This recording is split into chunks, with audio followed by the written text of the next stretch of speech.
Hey, hi, and hello from wherever you are in the world. We are excited for another edition of the Talent Table. So excited that you're here. And before we get started, I'm going to throw a couple of housekeeping things out there, and then we will introduce our fabulous guests and get this party started. So if you look towards the bottom of your screen, you're going to see some widgets you can use during the event. There's further related reading in the resources section. You can ask us questions using the Q&A. Now, if we can't get to your question during the webinar, we may answer it after the session ends in a follow-up message, a blog, a LinkedIn post, or maybe another webinar. Mark your calendar for our next Talent Table webinar in May, where we are going to talk about from silos to strategies, empowering talent teams with skills and self-reflection. All right, so I am super excited to be able to talk to two fabulous leaders in the space. I am going to have them introduce themselves. So first, I'm going to throw it to Jan, and then we will go over to Jivko. So Jan, go ahead and introduce yourself. Tell us a thing or two about who you are and why you're here. Thank you, Rebecca. Welcome, everybody. And it's really nice to be part of this discussion.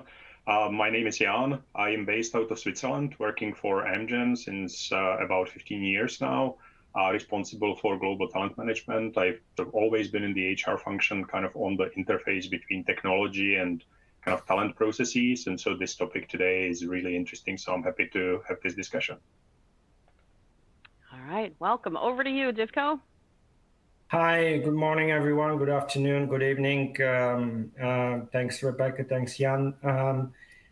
I lead the HP Sales and Partner Training, and I've been with the company for about 25 years. I'm based in Houston, Texas. Most of my career has actually been in sales and sales strategy. Learning is kind of a late addition to my career. But yeah, it's a super exciting topic, so happy to be here. Amazing, amazing. So, okay, before we get started, y'all know that I do a silly question of the day, and I know Jivko and Jan are so excited for this question. So I'm going to ask the two of them this question, and then we will hopefully get some of your feedback either in the chat or when I post a recap of this session. So, all right, would you rather, I know it's silly, would you rather have hands for feet or feet for hands? Shall I start? Sure.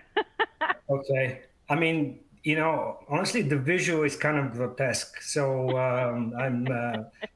but I would say probably hands for feet. I don't know why. Maybe there is some deep psychological explanation for my answer, but I don't know. It's just doing things, I guess. So that's what comes to mind. Yeah. All right. What do you think, Jan? I have the same question, same answer. So like Jivko, so for me, I think so hands for feet because there's more hands to carry snacks. So I think that's the key point. Difficult to find shoes, I guess, but easier to grab different things. Yes, yes. I would say the same. I think being able to do more, right? A little easier to do grabby. So I agree. So, all right. Well, thanks for participating in that question of the day. So, all right, let's set up what we're going to talk about here. And it's not about feet for hands, but maybe it's about having more hands to do things because we are talking about AI and enabling a lot of new things. So whether you're leading HR, running enablement, building L&D programs, in TA, or just trying to keep your team future ready, you've probably heard that skills are the new currency at work. But here's the thing, and we've heard this a lot, right? Buzzwords are easy. Now, what's not as easy? Figuring out what focusing on skills looks like when you're juggling systems, stakeholders, spreadsheets, teams, and maybe a little chaos. So today we're going to get rid of that theoretical chat and we're going to get real. So we're talking about how skills may be showing up in your workflows, in your programs, even in your career path, or maybe not, right? So how should you be thinking about skills in the context of your work? And yes, we, of course, will talk about the role that AI is playing in all of it. So when we set this up, we spent some time thinking about what does that structure of teams look like? What do organizations look like?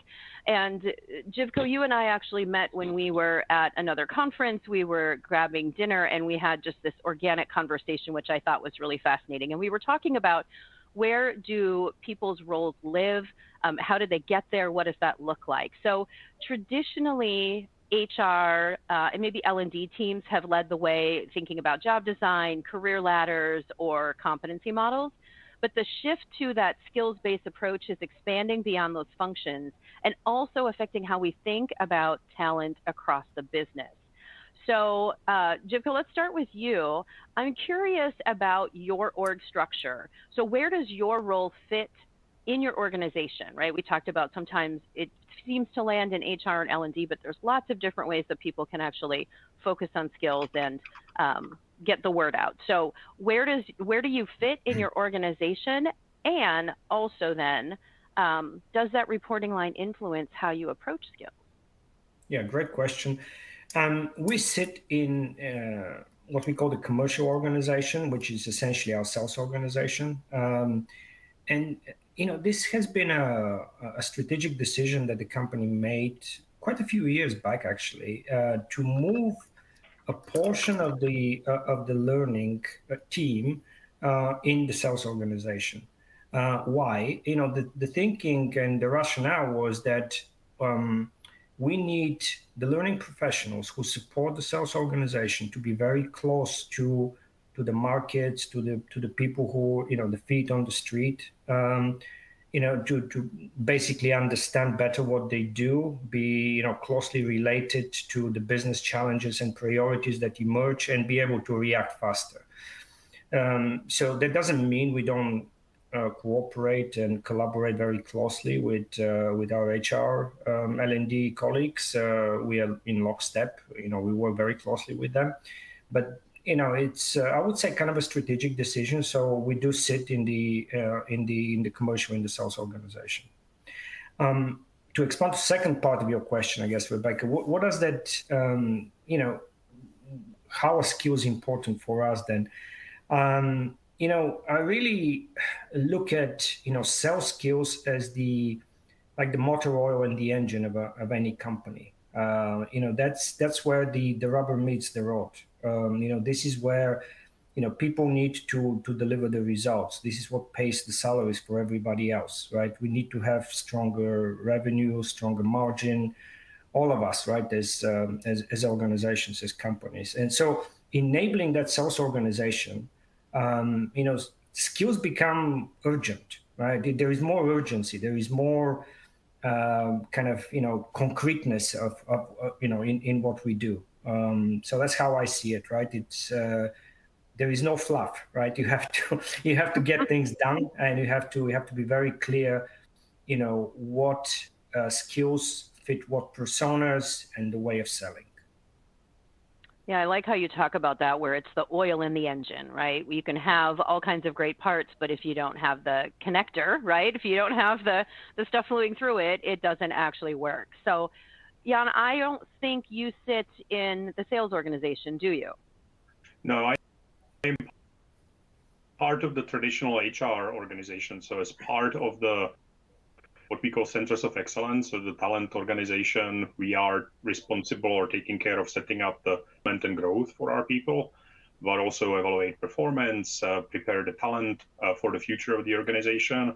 And so in that way, for us, sort of the need has always been, what is the way that we describe what's the profile, what is the kind of capability, what is the experience set that our people need to have in order to be able to be effective candidates, effective in their role, effective candidates for their future roles, and what do we need as an organization as we grow going forward. So for that, we are not looking at sort of skills as a holy grail. We are looking at it very pragmatically as a helpful tool to describe what sort of our roles and what our projects require in the organization, what they will require in the future, and what people need to have and or work on developing in order to continue to be successful.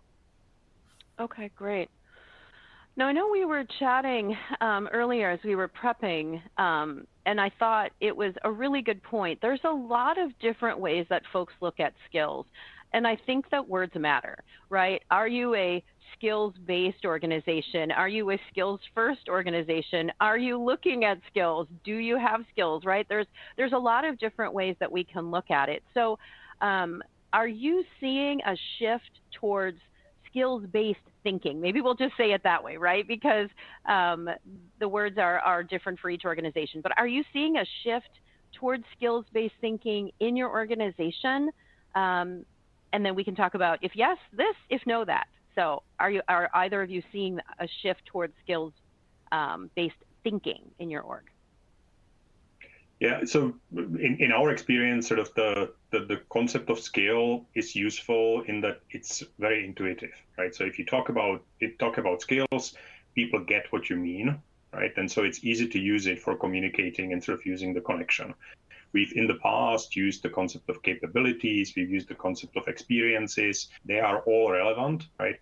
But the concept of skill seems to translate really nicely, and sort of recently has been really nicely supported sort of through different platforms, right, that we use. And so in that way, it's a very useful concept that has traction sort of in the audience. So for us, if we look for a way for how to connect our talent with the opportunities and the opportunities to develop and grow and contribute with our talent, then the concept of skill is a very useful kind of concept for a glue behind the scenes. Okay. And it sounds like then it's showing up in regular conversations when you say that people don't feel like, oh my gosh, we're having a development conversation, right? It feels like it's in and around your conversations then.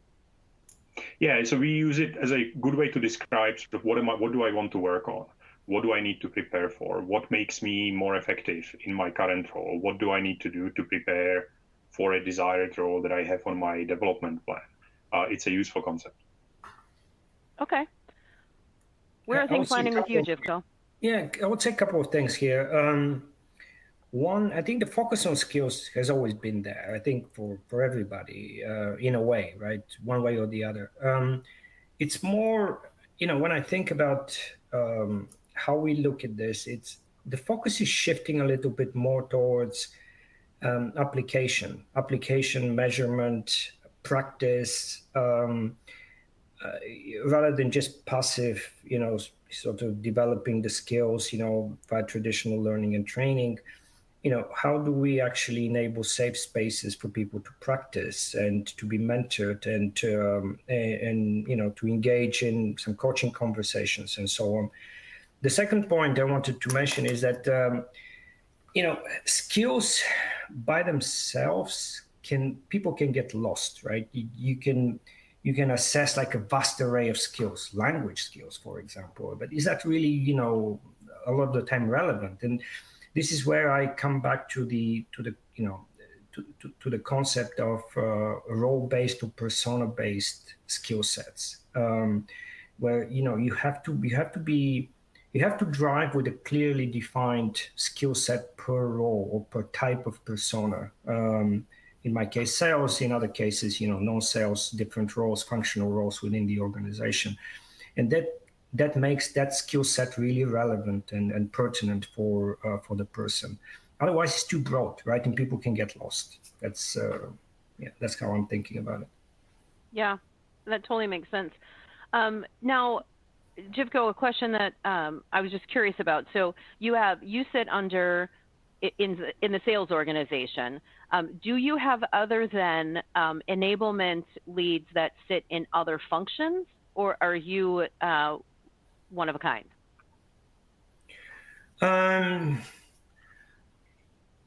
Yes and no. It's not as developed as what we have for the sales organization, but we do have some learning leads in like finance, some of the product management functions.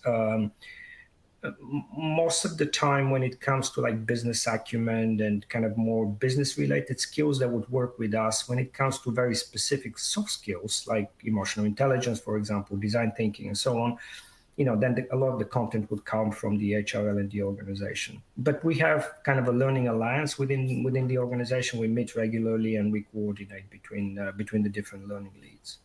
Oh, I love that. A learning alliance. I'm taking notes here. That's So when I'm looking down, I'm just... There you go. I love it.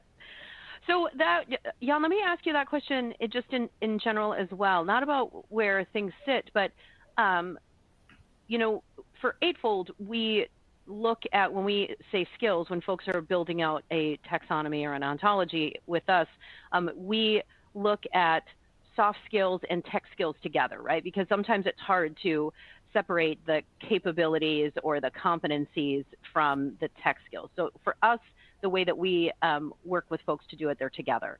Do you look at it the same way? How are you looking at soft skills or competencies or power skills as well as those tech skills? Do you separate them out? Or are they all together? How do you define those? So there are two answers to that, right? If you look at things from the perspective of a manager or from the perspective of an employee or a candidate, right, they are all together, right? They need to have all of them, right, that are relevant to the role, and the concept that Živko describes is really, really important, right? So figuring out what's relevant, what's not relevant, helping people navigate, that's a very important part of it. So, it comes together when you describe a role, when you describe a person, when you see what a candidate is interested in. For us, we are sort of similarly like what Živko was describing.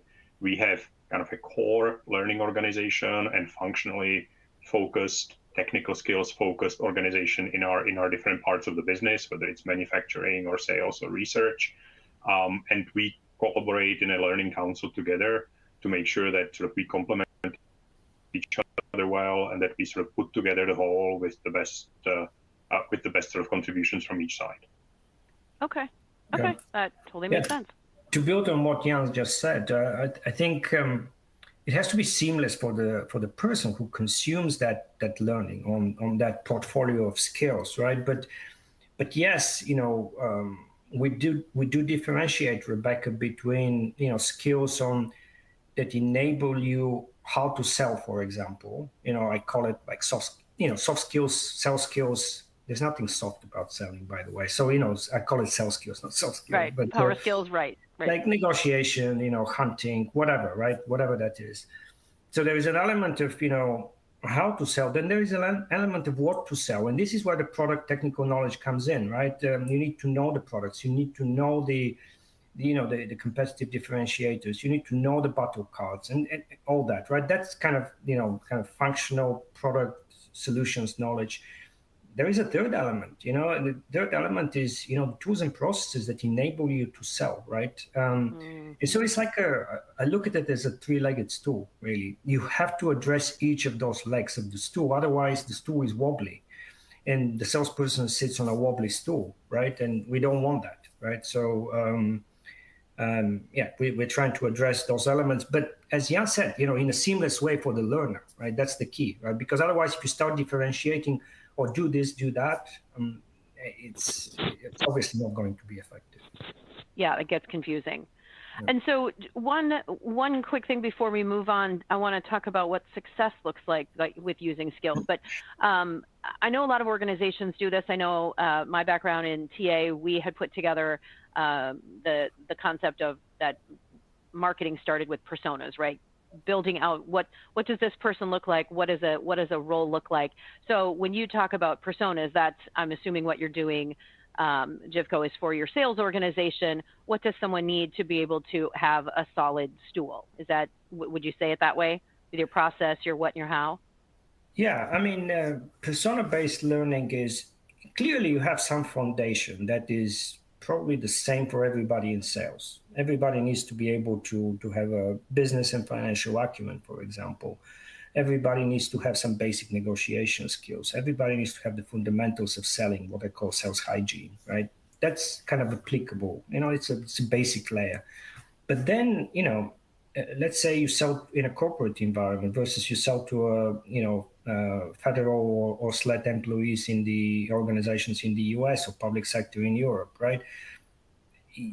There's different things that you need to do. There's different skill sets as a result of that. That's why we define those personas, in the sales process, and we look at it exactly from that standpoint. Persona based on what you do, how you interact with the customers, and then what are the skills that you need in order to be successful in your role. Yeah. Love it. And I think it's a really good concept. And sort of what I would add to that is you've got the kind of application area and the content area, and then you have the user persona from the standpoint of what their preferences are, right, or what their needs are. So, a candidate who's coming in very early in the career will have a different view or different needs. Yeah. Somebody who's coming very experienced sort of has a different profile, brings different set of perspectives as well, and that we find useful to reflect as well. Love it. Love it. Okay, so clearly you all have the understanding of skills in your organization. You're talking about them, you're using them. Folks in your organization are familiar with the idea of being skills-based. So what does success look like? And I'm not saying you're there, but what does success look like when skills, not just job titles or org charts, become the lens for growth, development, and opportunity? And I heard both of you talk about these allow us to have better coaching and development conversations because we're speaking the same language. So what does success look like when skills are driving the growth of the organization as opposed to a job title?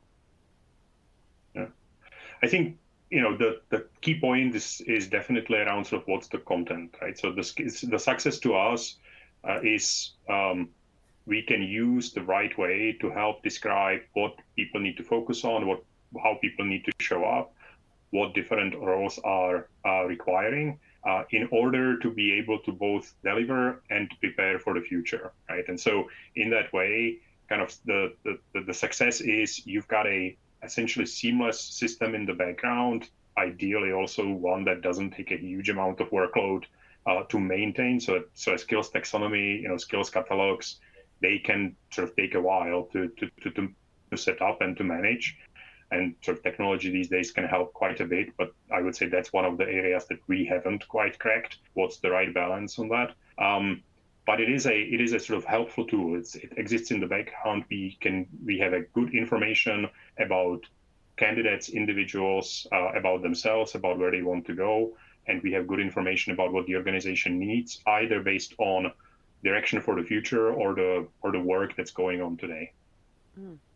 Okay. Jivko, how do you look at things? Success. Yeah, what does success look like? That's a big question, Rebecca. I know, and we can't answer it in even an hour. So give me a snippet. I mean, at a very basic level, in a sales enablement role, success is higher win rates, new logo wins, higher conversion rate of the funnel. That's what we need to correlate to the business outcomes. But this is where the challenge comes in, as you very very well know, right? Measuring and proving that correlation between learning and business outcomes is like the holy grail of learning, right? So, how do we do that? I mean, we have developed a methodology where we look at the amount and the type of learning, so both quantity and quality of learning, and revenue growth over a period of time, because we don't want to look at it at a very short period of time.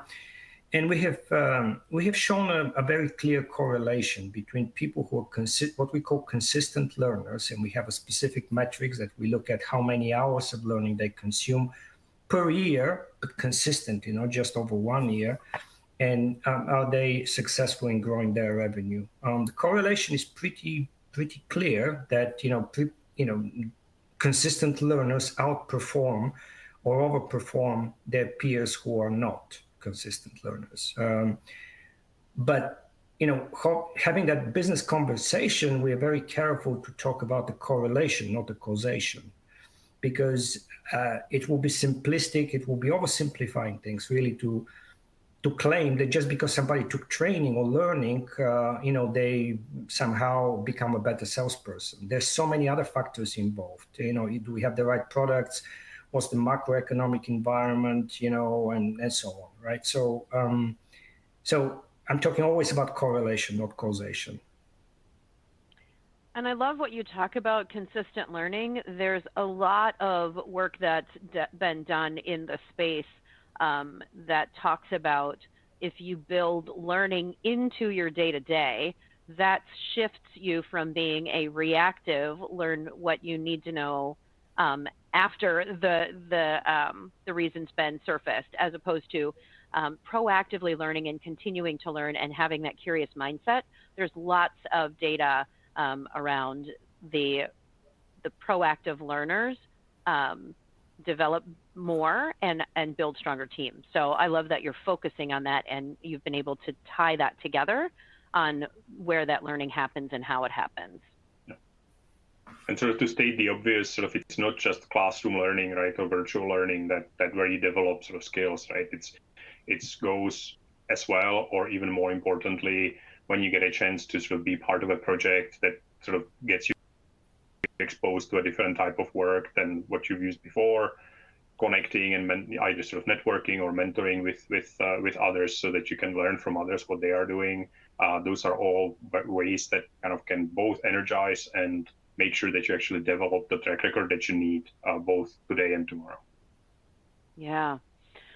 So when we think about transitioning towards skills, in some organizations, maybe it's very formal. There's an announcement. We are becoming a skills-based organization. We want to be an SBO by, in the next 3 years or whatever.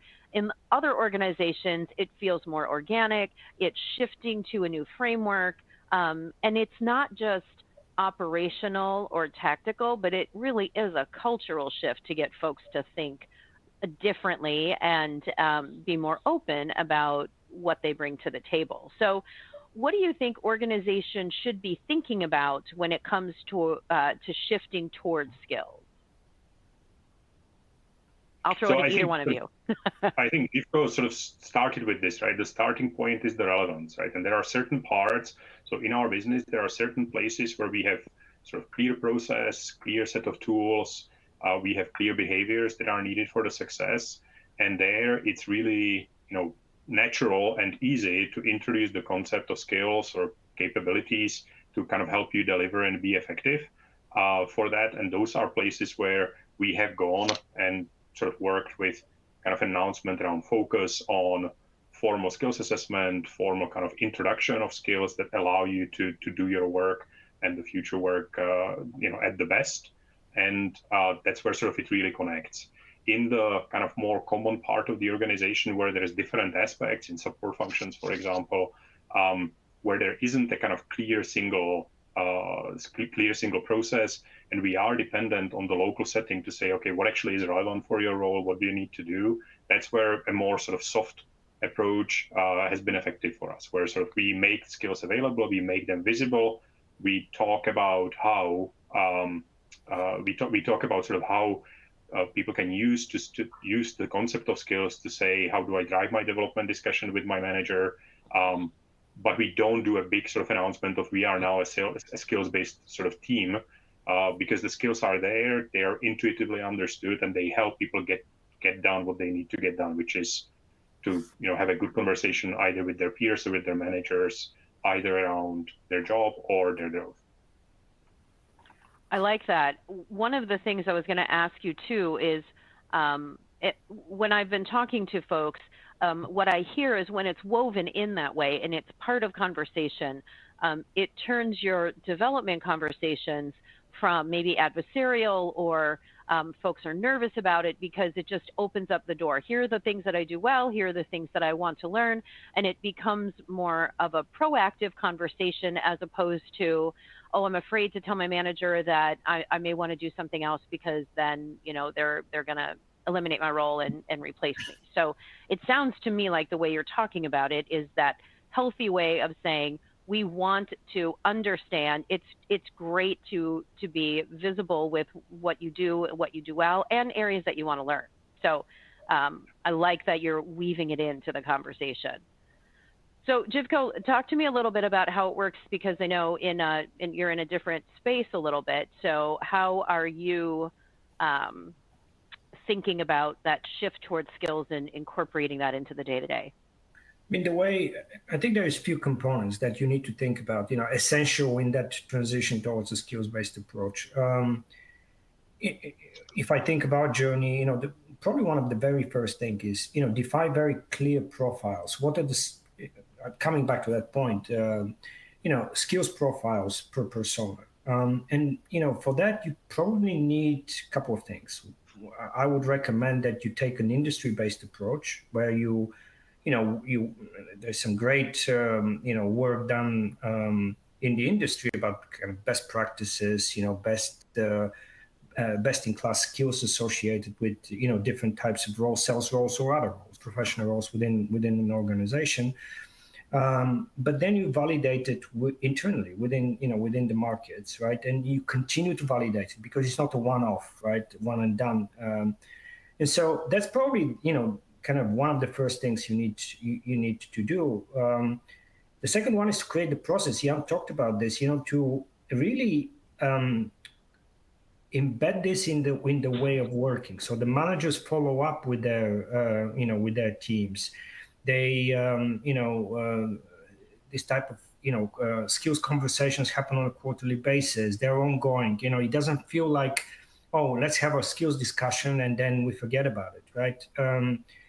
And the third thing I would say is you have to measure, right? You have to find a way to measure progress, competency or skills improvement, to create some kind of a heat map per role, per market, per country, and so on, and how things are changing as a result of certain actions. And that's not necessarily easy, but there is ways to do that. There is good tools, good systems out there that can be used. And assessment is a big one, right? How do you do skills assessment? I'm opening, it's an open question to everyone, because I think, we all struggle a little bit with this. The traditional approach is you do self-assessment and maybe some kind of a manager assessment, and you combine the two and you come up with a score, right? And that creates kind of a spider web. You have a heat map, but is there a better way to do it where there is some validation of what people think of themselves and the manager think of their teams? I think there's some great tools out there now using AI to do that. Unfortunately, they're very expensive, right? So that poses a challenge to us as learning professionals. But I think there is ways to do that in a better way rather than just kind of sentiment analysis, which is self-assessment and manager assessment. Yeah, that totally makes sense. And I was just listening to a podcast yesterday where someone was talking about you have to have that validation, but then you have to have that internal assessment and then that validation. And the validation can't just be a check mark. It's also what other skills are inferred, what other things that maybe we're not looking at, right? We all have a perspective and a mindset of this is what it should look like, but what else is out there, right? What other transferable skills or skills that might be ancillary that actually could be part of that as well. So what does that validation look like? Are we on the right track? Are those skills rising? Are they waning? Those things as well. So that validation piece is smart. And potentially link it back to learning, right? Yeah. Tools like Workera, for example, can point you to specific elements of the learning of a learning course, not even the entire course, but just take this section in order to address this gap. So I think there's some pretty nifty things out there, pretty good tooling available now with AI. Yeah. And Jan, I wanted to ask you this too before we switch off, and I love this rabbit hole that we're going down because I think it really is helpful and it makes sense. So when you're thinking about, Jan, as well in your organization, talking about that validation, talking about where skills land, that difference between training and validated learning, right? And I know, Jivko, you've got all kinds of thoughts on that because that's your wheelhouse. So So how are you thinking about that, Jan, in your organization, besides just saying, hey, take this training? Do you have a way to think about validating that learning, tying it to other things? How are you looking at what people are actually doing and absorbing when you talk about that continuous learner? So I think the answer is in a blend, right? So there's definitely parts of the business where you have to be very serious about making sure that you're clear about, how certain things are done. And when you describe the product, for example, that has to be done correctly. It has to be done accurately in a way that's appropriate, right? And so all of these things are a really good example of an application of, where you describe, so this is what you need to do, and then you test whether that's actually happening, right? And you're doing it not just sort of during the course of the learning for checking understanding, but you do it in an ongoing way between the manager and the employee through sort of observation and coaching discussions, so that you have the opportunity to see the desired behaviors applied or not, right? And then you can provide feedback on the spot, right, in there, so that this can develop, right?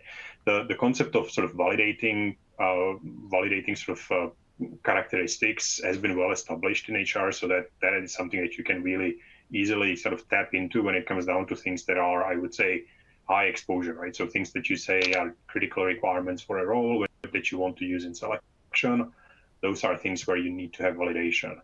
When you are trying to advise people how to navigate their career, the requirements are a little bit looser, right? Because you just need to be useful, right, for that. And you need to help the conversation go towards sort of making the right decisions, taking the right actions. So, yes, all those things. And I've been taking notes because I think what you're saying, both of what you're saying is I think spot on, and folks seem to really, we're getting some questions and some chat coming in saying that we are talking about the right thing. So, so when we think about this, right, what organizations should be thinking about? So organizational alignment, I want to jump into this because Jivko, you mentioned, right, you had said quantity, quality, and revenue growth. And so when you said revenue growth, right, it's tying it back to those organizational outcomes. What are we trying to achieve? It's not just about your particular piece of the pie, but it's about what is the business trying to do, right? So if we're thinking about that shift, needs to have organizational alignment, skills visibility, we need to have some data, we need to understand what we're trying to measure. Looking at tech and infrastructure, you said, hey, absolutely, an AI tool, an AI platform, talent intelligence that makes your job easier. But what we haven't really talked about yet, and so I want to talk about this, is building that that buy-in across the functions. And so how do we think about that leadership, that culture shift, that mindset that needs to come, and it can't just come from one level of the organization, right? You can maybe be able to do it really well here, but if we don't have the buy-in on either side, it's not going to be a global initiative. So how do you build that buy-in across the functions, especially if you've got different teams, right? Jivko, you're a great example of that. You've got different teams who are at different levels of maturity or understanding of processes of what and the how. So what do you all think we need to do to build that buy-in across the function? And does it start at the top? Does it start at the bottom? Is it a groundswell? What do y'all think? I mean, I think without leadership buy-in, without leadership support, a lot of these initiatives, fall flat. I'm stating the obvious, but how do we do that? How do we build that support?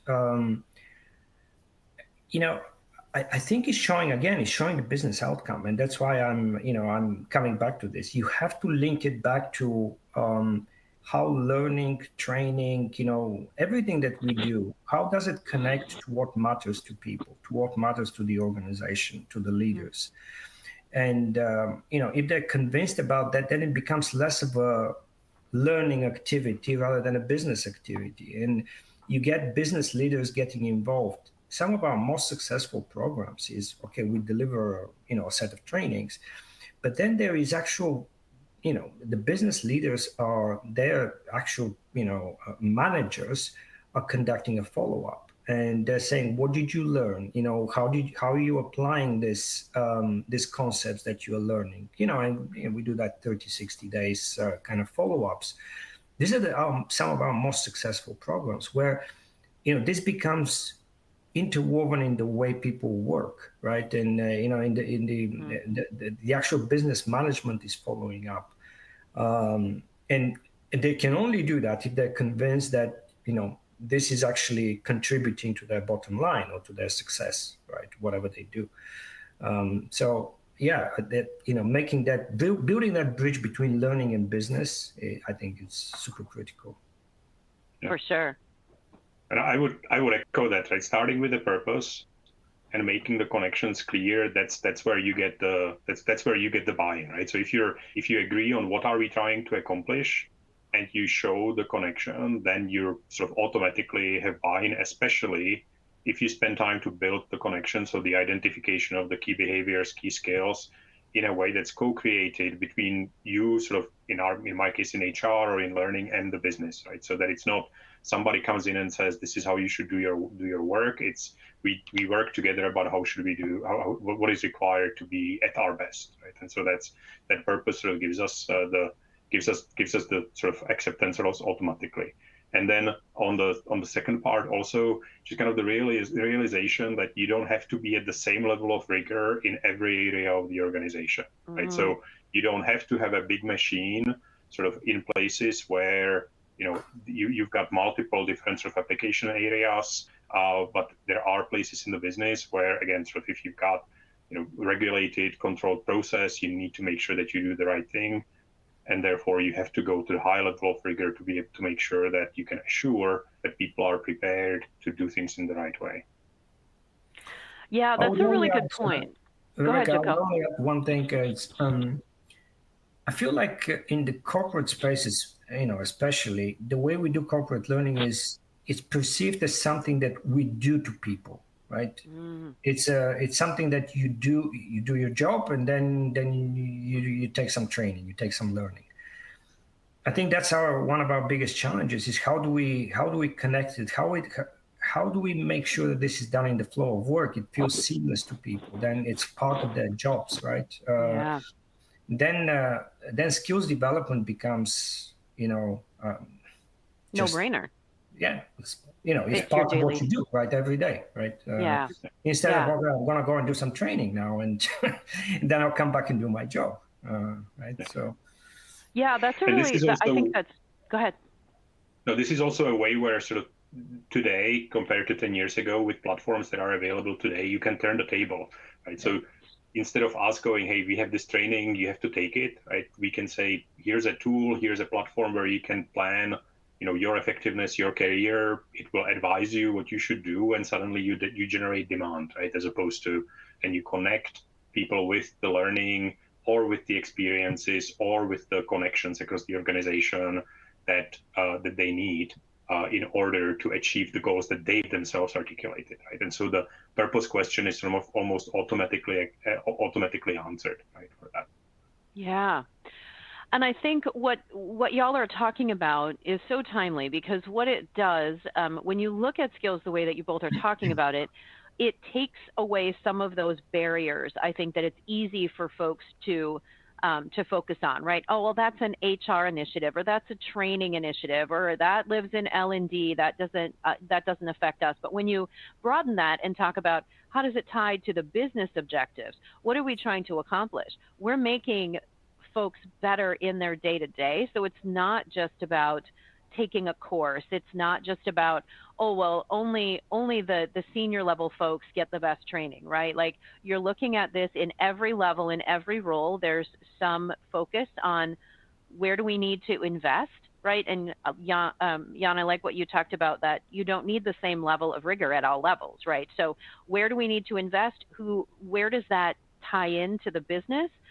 Then it also takes away that reliance of saying, a particular title gets this training. It's like everybody gets what they need in order to do their job well, and it may shift. It may look different in each department. That doesn't mean that it needs to be peanut butter. And then that idea that using tech to validate and to store and and push the human thoughts forward, I think those take away a lot of those barriers that sometimes folks tend to put up, saying, oh, well, we can't do skills because of blah, blah, blah, right? So what you're talking about when you embed it in the organization, you're looking at it from a global perspective. Where do we need to invest at what time based on the business objectives? Totally takes that sense of distrust or disengagement away.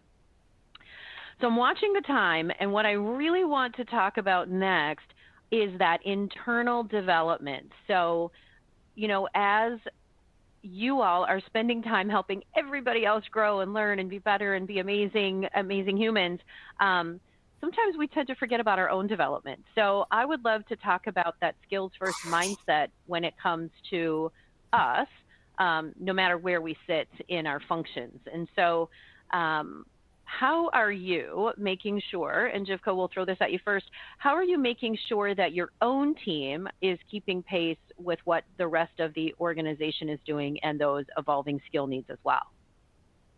By attending Eightfold roundtables. Look at that. I love it. You get extra bonus points. I don't know what that means, but there you go. I'm bonus done. Points for you. No, but seriously, I think one of the key ways to do that is to get people out of the bubble of what we do, to expose them to. So I was half joking, right? To expose them to other ways of thinking, the way other people approach things. It can be done by attending conferences or participating in events like this or others, right? Where we exchange with people who do similar jobs and who face similar challenges, because we don't know what we don't know, right? We know our challenges. We think we know our challenges, but sometimes that fresh perspective is critical. So, we're always hungry for outside point of view. Let me put it that way, right? And I always encourage my team to look outside, to evaluate new solutions in the market, even if we're not able to adopt it. Just get familiar with other people's way of thinking. So that's definitely one. Rotation is another one. I'm encouraging people to rotate within projects.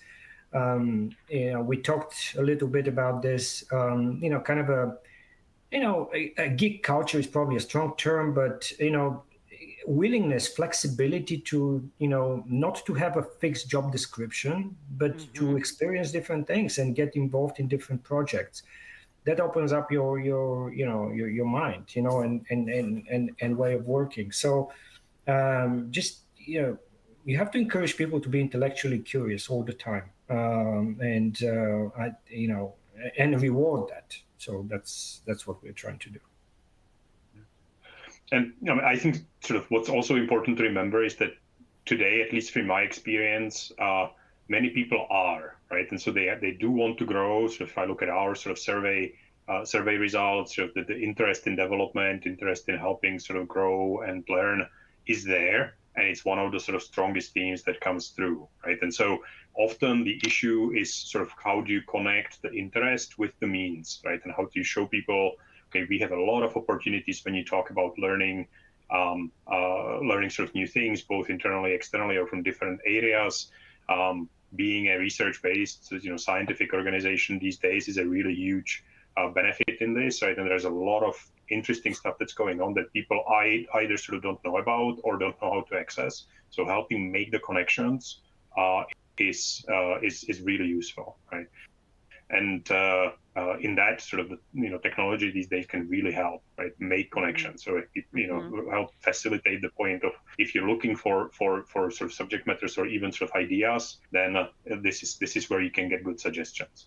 What we also then try to do is really focus on learning by doing and using both work that's going on in my team sort of as an opportunity for others to contribute, but also encouraging people sort of from my team to participate in projects sort of in other parts of the organization.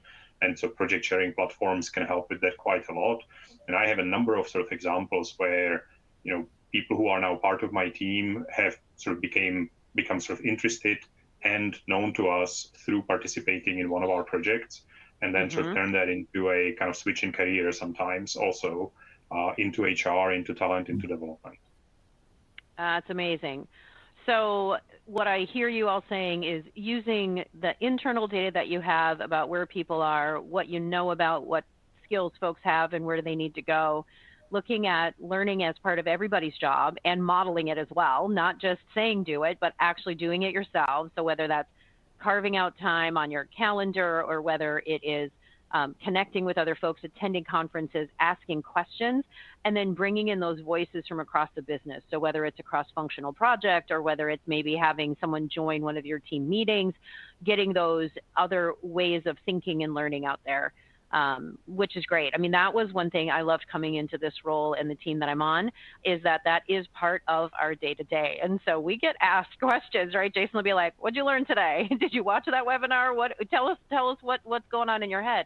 And it continues to help me think differently. Like I, as an example, right, I kind of came into this conversation a couple of months ago thinking, okay, well, training L&D, lives in HR, and it doesn't. And I've had several different conversations with folks saying, hey, check your bias, because it doesn't live there. It goes in a bigger way in a lot of organizations. And so that helps me continue to think about, understanding where things are across the board. So, okay, so when we look at, and we've got just a couple of minutes here, this time always goes so fast.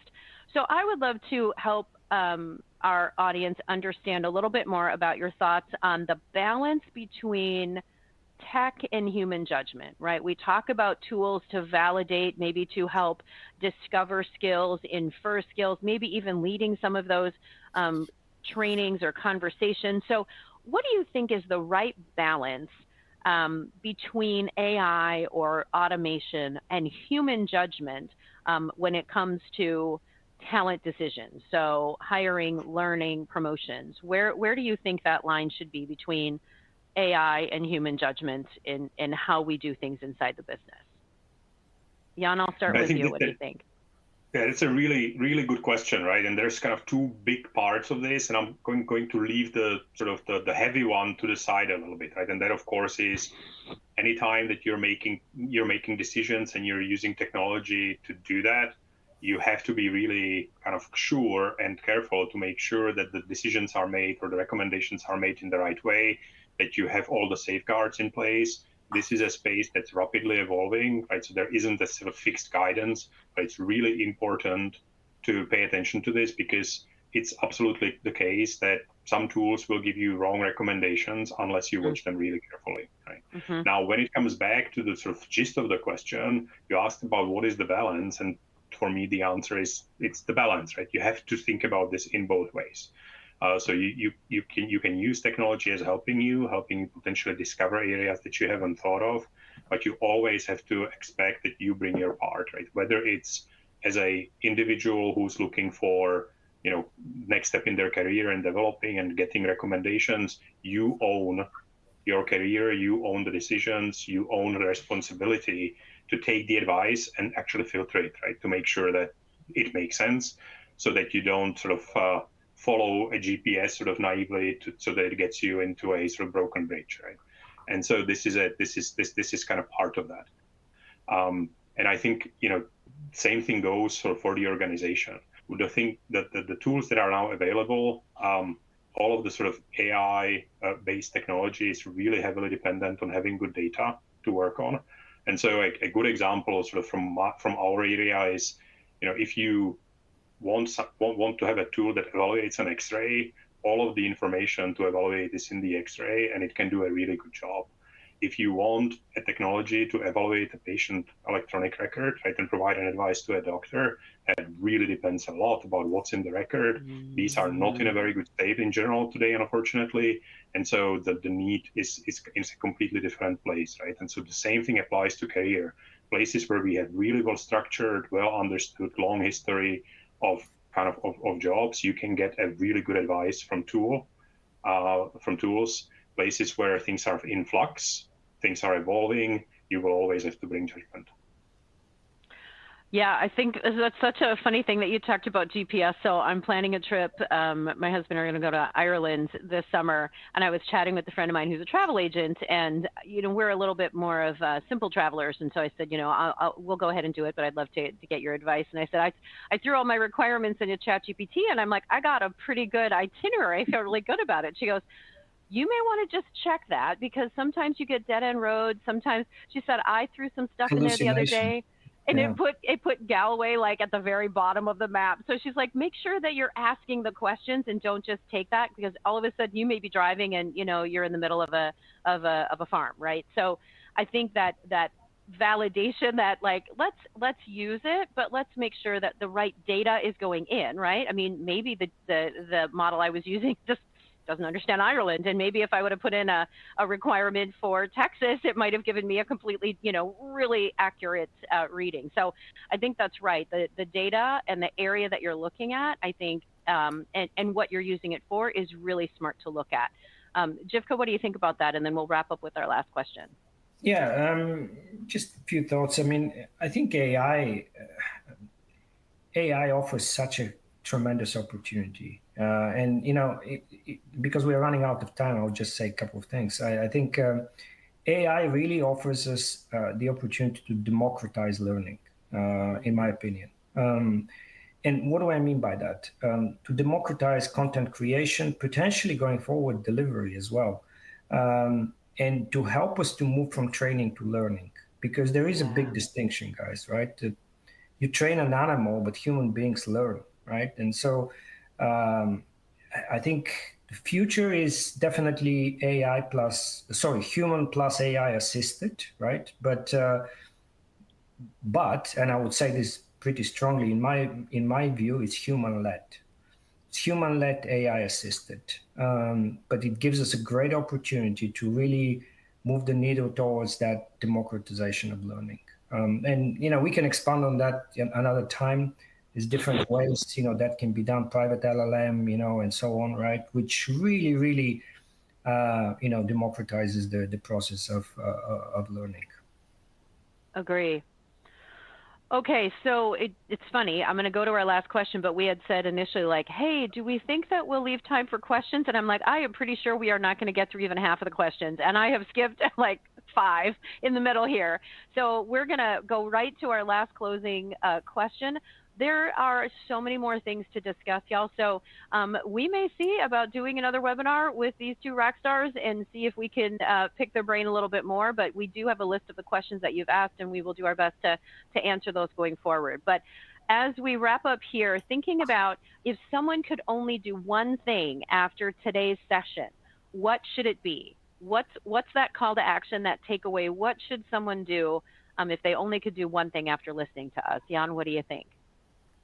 Well, I think so. We've been talking about learning, right, and learning with a purpose, and that's the answer, right? So think about what are you trying to accomplish, and spend some time, maybe using GPT, but sort of using other tools, right, as well, to kind of get some ideas about how you might get there, and that will be a good starting point. Yeah, good. Jivka, what do you think? I would say, if you really want to move towards a skills-based approach, start by identifying the key personas and roles within the organization, and what are the skills associated with those roles, and don't get lost in that artificial dichotomy between roles and skills. They're related. They're closely related, right? But I think skills have to be associated with the way you do your job, and that is the role of the persona. Okay, so I would say. Yep. No, Jivka, one little piece for you. Somebody had asked, can you just share what your 3-legged stool was again? Those 3 points. Oh, for sales enablement, yeah, sure. Yeah. It's so one is how to sell, which is basically sales skills. 2 is what to sell, which is basically product solutions, product knowledge, competitive intelligence, and 3 is tools and processes. How do you actually get things done? How do you create a pricing bid? Where do you go to get certain information? How do you answer an RFP? So the third stool is that tools and processes. Okay. Perfect. Okay, so I'm going to wrap it up here. So if someone could only do one thing after today's session, what should it be? Take control of your own career. Don't wait for someone in your organization to tell you to take this training, to learn this, to watch this webinar podcast. I encourage you to go out and drive your own career, figure out what you want to do, and then enlist the right resources to help you, whether that's pulling in somebody from Eightfold, watching a talent table, or reaching out to someone on LinkedIn, finding a mentor, asking questions, continuing to drive your own development. No one ever succeeded in an organization by sitting back and waiting for stuff to come to them. So take control of your own career, ask the questions, continue to get yourself out there, get uncomfortable, and continue to learn. Okay, that's all we have time for today. So thanks for joining us at the Talent Table. Jan and Živko, thank you so much for your time and your wisdom. And this is us signing off. We will see you next month when we talk about From Silos to Strategies. All right, take care all. Thank you, everybody. Bye-bye.